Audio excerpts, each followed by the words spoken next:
Supreme court के SC आरक्षण में क्रीमी लेयर लागू करने की इजाजत देने के खिलाफ आज दलित आदिवासी संगठनों ने भारत बंद का आह्वान किया है। National Confederation of Dalit and Adivasi Organisation ने इस दलित और आदिवासियों के संवैधानिक अधिकारों के खिलाफ बताया है। बंद के चलते जयपुर, सीकर, अलवर, दौसा, सवाई माधोपुर, डीग, जैसलमेर, बाड़मेर सहित बीकानेर, टोंक, भीलवाड़ा, नीमका थाना, कोटा, श्रीगंगानगर, चित्तौड़गढ़ और भरतपुर में स्कूल कॉलेजों के साथ समस्त शैक्षणिक संस्थानों में आज छुट्टी की घोषणा की गई है। दरअसल यह सब सुप्रीम कोर्ट के एक सुझाव के विरोध में हो रहा है, जिसमें सर्वोच्च अदालत ने कहा था कि राज्य सरकारें अब अनुसूचित जाति यानी कि एससी के रिजर्वेशन में कोटे और में कोटा दे सकेंगी। अब कोर्ट ने अपना 20 साल पुराना फैसला पलटकर नई व्यवस्था दी। तब कोर्ट ने कहा था कि अनुसूचित जातियां खुद में एक समूह है और इसमें शामिल जातियों के आधार पर बंटवारा नहीं किया जा सकता। हालांकि कोर्ट ने अपने नए फैसले में राज्य के लिए जरूरी हिदायत भी दी है और कहा है कि राज्य सरकारें मन मर्जी से फैसला नहीं कर सकती। इसलिए दो शर्तें होंगी। पहली, अनुसूचित जाति के भीतर किसी एक जाति को 100% कोटा नहीं दे सकती और दूसरी, अनुसूचित जाति में शामिल किसी जाति का कोटा तय करने से पहले उसकी हिस्सेदारी का पुख्ता डेटा देना होगा। दलित संगठन इसी का लगातार विरोध कर रहे हैं। दरअसल दलित संगठनों की मांग है कि एससी एसटी में वर्गीकरण ना हो और इस आरक्षण को नवी अनुसूची में डाला जाए। दलित संगठनों के साथ ही कई राजनीतिक संगठनों ने भी इसका समर्थन किया है। आपको बता दें कि दलित संगठनों की मांग है कि एससी एसटी और ओबीसी के लिए आरक्षण पर नया कानून पारित किया जाए और सुप्रीम कोर्ट हाल ही के अपने कोटे में कोटा वाले फैसले को वापस ले या पुनर्विचार करे। दलित संगठनों का कहना है कि ये फैसला एससी एसटी के संवैधानिक अधिकारों का हनन करता है। भारत बंद का कांग्रेस, झारखंड मुक्ति मोर्चा और राष्ट्रीय जनता दल और वामपंथी दलों समेत अधिकांश विपक्षी दलों ने समर्थन किया है। एनडीए में शामिल लोक जनशक्ति पार्टी यानी कि रामविलास का रुख भी नरम है और आंदोलन का समर्थन किया है। ऐसे में लगातार सवाल उठ रहा है कि आरक्षण पर सुप्रीम कोर्ट को वो पूरा फैसला क्या है जिसके खिलाफ दलित संगठनों के साथ ही विपक्ष भी लामबंद हो गया है और दलित आदिवासी संगठनों को सड़कों पर उतरने का समर्थन कर रहा है। दरअसल सुप्रीम कोर्ट में लंबे समय से नौकरियों में आरक्षण देने के लिए एससी एसटी वर्ग को सब कैटेगरी में रिजर्वेशन दिए जाने की मांग का मामला लंबित चल रहा था। सुप्रीम कोर्ट ने 1 अगस्त को बड़ा फैसला सुनाया, या यूं कह लीजिए कि सुप्रीम कोर्ट ने 2004 के अपने पुराने फैसले को पलट दिया है और पंजाब अनुसूचित जाति और पिछड़ा वर्ग अधिनियम 2006 और तमिलनाडु अंत्योदय अधिनियम पर अपनी मुहर लगा दी है और कोटा के अंदर कोटा सब कैटेगरी में रिजर्वेशन को मंजूरी दे दी। चूंकि इससे पहले 2004 में सुप्रीम कोर्ट की 5 जजों की बेंच ने ईवी चिनैया बनाम आंध्र प्रदेश सरकार से जुड़े मामलों में फैसला दिया था।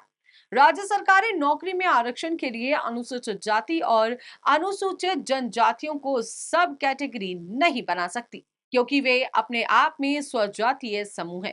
जबकि उस फैसले के खिलाफ जाने वाली पंजाब सरकार का तर्क था कि इंदिरा साहनी बनाम भारत संघ ने सुप्रीम कोर्ट के 1992 के फैसले के तहत ये स्वीकारा था, जिसके अन्य पिछड़ा वर्ग ओबीसी के भीतर सब कैटेगरी की अनुमति दी थी।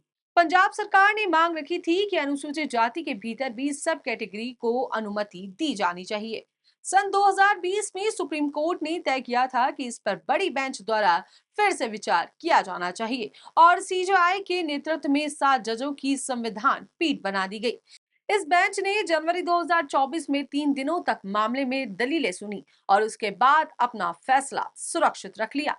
उसके बाद 1 अगस्त को सुप्रीम कोर्ट के मुख्य न्यायाधीश DY Chandrachud, justice BR. Gavai, justice Vikram Nath, justice Bela M Trivedi, justice Pankaj Mittal, justice Manoj Mishra और जस्टिस सतीश चंद्र शर्मा की बेंच ने फैसला सुनाया।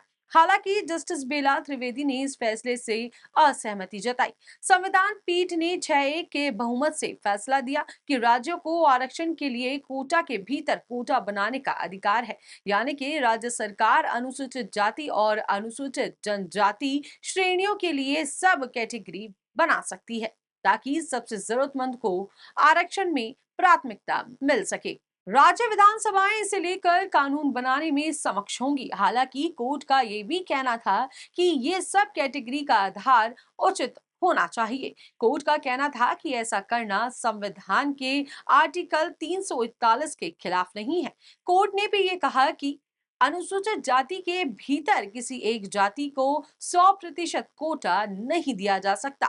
इसके अलावा एससी में शामिल किसी जाति का कोटा तय करने से पहले उसकी हिस्सेदारी का पुख्ता डेटा होना चाहिए। यानी आरक्षण के मसले पर राज्य सरकारें सिर्फ जरूरतमंदों की मदद के लिए कानून बना सकती हैं और ना कि राजनीतिक लाभ के लिए किसी भी तरह की मनमानी कर सकती हैं और ना भेदभावपूर्ण फैसला ले सकती हैं।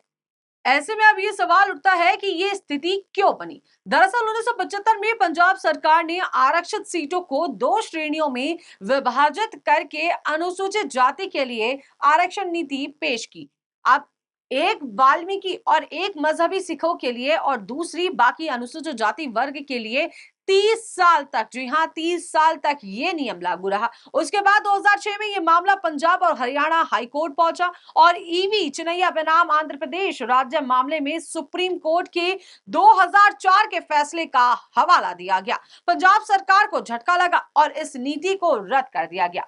चिनैया फैसले में कहा गया था कि ऐसी श्रेणी के भीतर सब कैटेगरी की अनुमति नहीं है क्योंकि ये समानता के अधिकार का उल्लंघन है। बाद में पंजाब सरकार ने सन 2006 में वाल्मीकि और मजहबी सिखों को फिर से कोटा दिए जाने को लेकर एक नया कानून बनाया, जिसे 2010 में फिर से हाई कोर्ट के चुनौती दी गई और हाई कोर्ट ने इस नीति को भी रद्द कर दिया और यह मामला सुप्रीम कोर्ट तक पहुंचा और सुप्रीम कोर्ट का फैसला आने के बाद दलित आदिवासी संगठन सुप्रीम कोर्ट के फैसले के खिलाफ हैं और उनका तर्क है कि अनुसूचित जाति और जनजाति को यह आरक्षण उनकी तरक्की के लिए नहीं बल्कि सामाजिक रूप से उनके साथ हुई प्रताड़ना से न्याय दिलाने के लिए है। तर्क ये भी दिया जा रहा है कि छुआछूत के भेद का शिकार हुई इन जातियों को एक समूह ही माना जाना चाहिए। वे इसे आरक्षण को खत्म करने की साजिश बता रहे हैं और भारत बंद का आह्वान दलित और आदिवासी संगठनों के राष्ट्रीय परिसंघ ने किया है। संगठन ने सुप्रीम कोर्ट के इस फैसले का विरोध करते हुए दावा किया है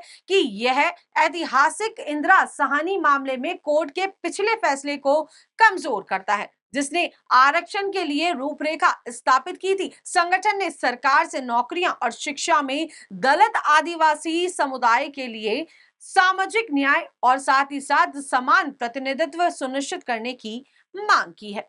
सरकार से सुप्रीम कोर्ट के फैसले को लेकर खारिज करने का भी आग्रह किया है और एक नए केंद्रीय अधिनियम की मांग की है जिसे संविधान की 9वीं अनुसूची द्वारा न्यायिक समीक्षा से संरक्षित किया जाए।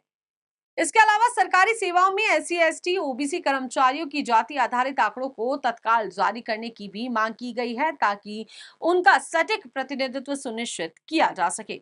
संगठन ने सरकार से सार्वजनिक सेवाओं में भी इन समुदायों के जातिवार प्रतिनिधित्व पर आंकड़े जारी करने का आग्रह किया है। केंद्र और राज्य सरकार के विभिन्न विभागों के साथ साथ सार्वजनिक क्षेत्र के उपक्रमों में भी सभी लंबित रिक्तियों को भरा जाए और निजी क्षेत्र में सरकारी सब्सिडी या निवेश से लाभ उठाने वाली कंपनियों को अपनी फर्मों में सकारात्मक नीतियां लागू करनी चाहिए। Bureau report, Punjab Kesari, Rajasthan.